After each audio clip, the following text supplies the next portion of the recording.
For a moment, I honestly thought I had done something wrong. I looked around. Nobody else seemed surprised. People just carried on with their day as if nothing unusual had happened. But I stood there completely confused. Back home, what I had just experienced would have meant something very different. I kept asking myself one question. Did I misunderstand what just happened? Or is this simply how things work here? That was the moment I realized I wasn't just visiting another country. I was experiencing another culture. And the biggest surprise wasn't the buildings, or the food, or the language. It was realizing how differently people could see the exact same situation. That one small moment completely changed the way I looked at Europe. And by the end of my trip, I realized it had also changed the way I looked at people. In this video, I'll tell you what happened, why it caught me completely off guard, and the unexpected lesson it taught me about traveling with an open mind. Chapter 1. I thought I was prepared. Before my first trip to Europe, I spent months preparing. I watched travel videos almost every day. I read blogs. I searched for travel tips. I looked at maps. I learned about public transport. I even watched videos about cultural etiquette because I wanted to avoid making embarrassing mistakes. By the time I boarded the plane, I felt ready. Not because I thought I knew everything, but because I believed I had done my homework. I told myself, I've prepared for this. I'll know what to expect. And honestly, that confidence made me feel excited. I wasn't nervous anymore. I couldn't wait to finally experience Europe for myself. When I arrived, everything felt familiar. The streets I'd seen online, the famous buildings, the train stations, even the cafes looked exactly like they had in the videos I'd watched. For a moment, I thought, this is exactly how I imagined it. But then I realized something important. Watching a place is completely different from living inside it. No video can prepare you for the little moments that happen between the famous attractions. The moments that aren't scripted.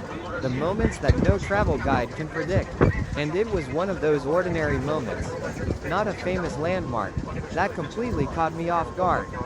At first, I thought someone had made a mistake. Then I thought maybe I had misunderstood. But the more I looked around, the more I realized I was the only person who seemed confused. That's when I understood something that every first-time traveler eventually learns. Preparing for a country is one thing.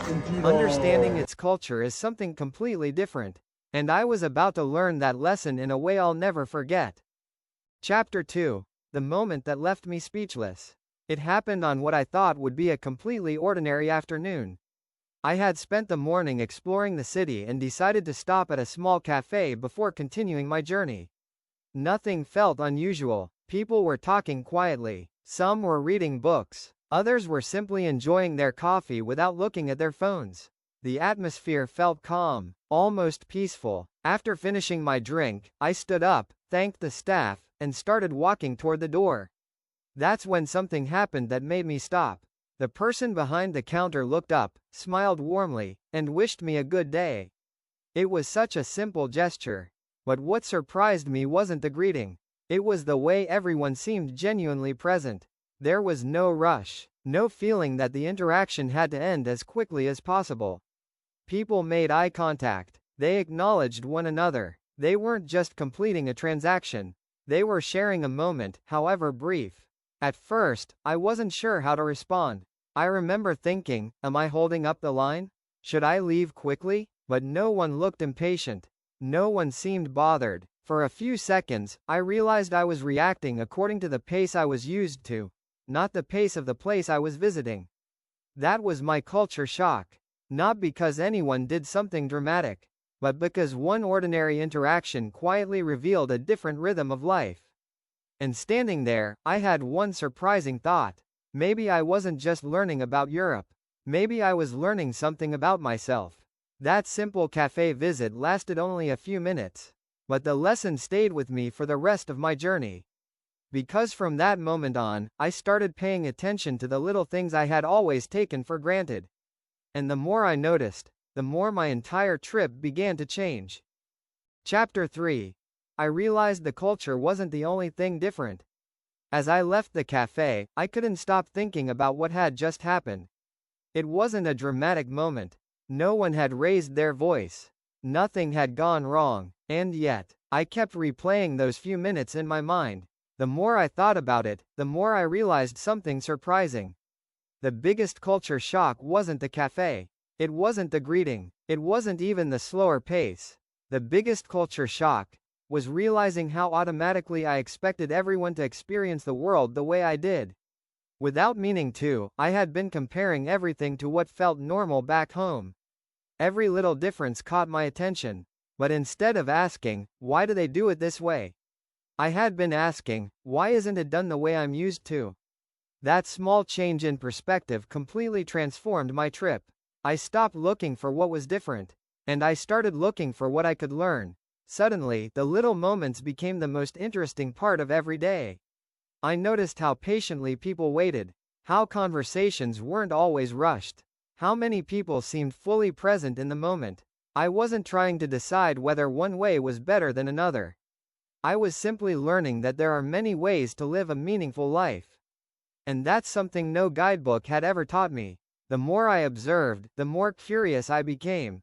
Instead of feeling uncomfortable when something surprised me, I started welcoming it, because every surprise became an opportunity to understand another culture a little better. That's when I realized something I'll never forget. Travel isn't just about discovering new places. It's about discovering new perspectives. Sometimes, the journey changes long before you reach your next destination.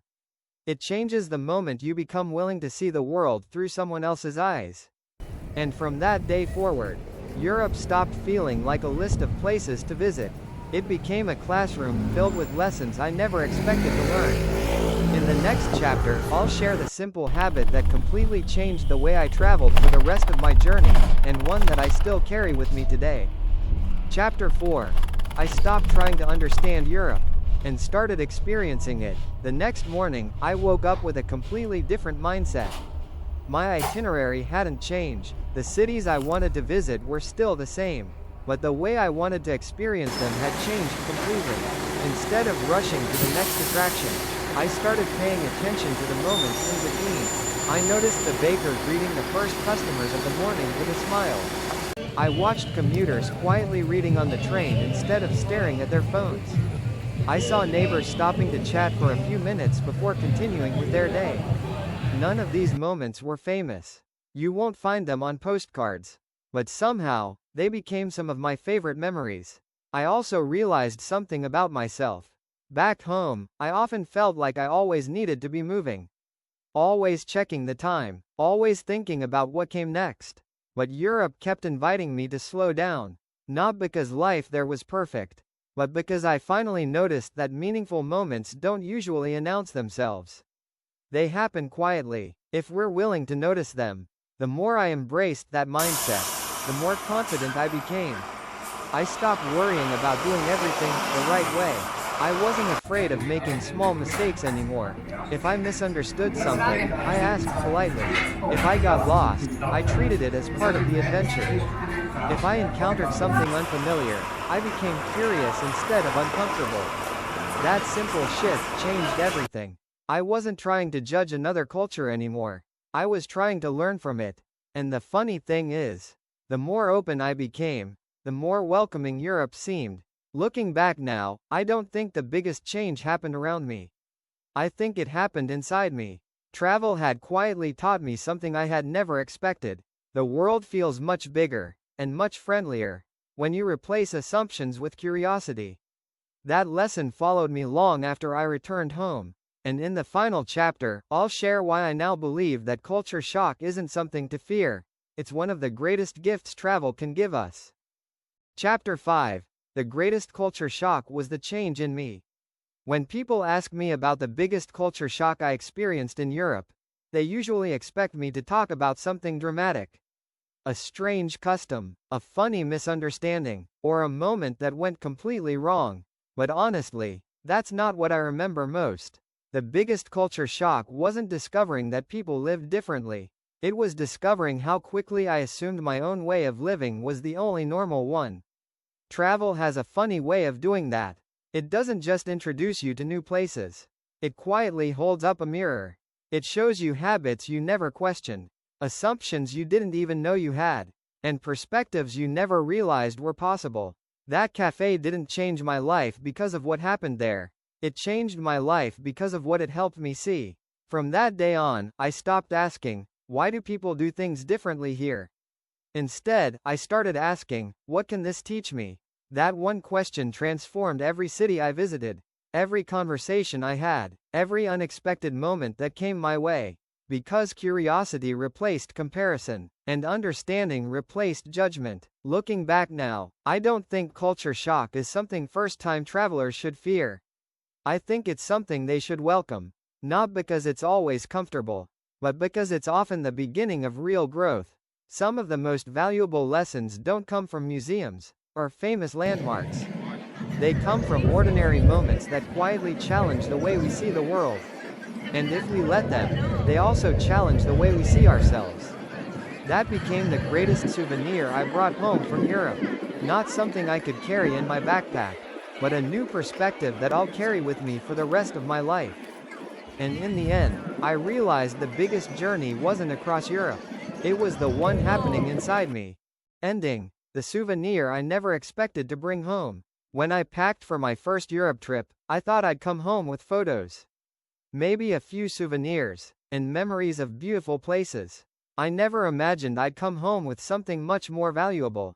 A different perspective. That one ordinary moment taught me something I'll never forget.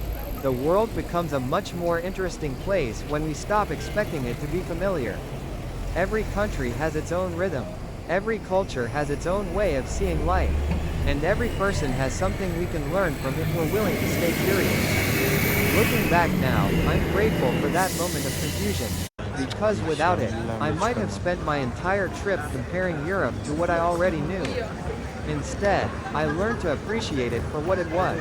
And I think that's one of the greatest gifts travel can give us. Not just new places to remember, but new ways to understand the world. And maybe, new ways to understand ourselves. So if you're planning your first trip to Europe, here's one piece of advice I hope you'll remember. Go with an open itinerary. But more importantly, go with an open mind. You might discover that the moments you never planned become the ones you'll never forget. Thank you so much for joining me on this journey. Now I'd love to hear from you. Have you ever experienced a moment, while traveling or even in everyday life, that completely changed the way you saw another culture or another person? Share your story in the comments.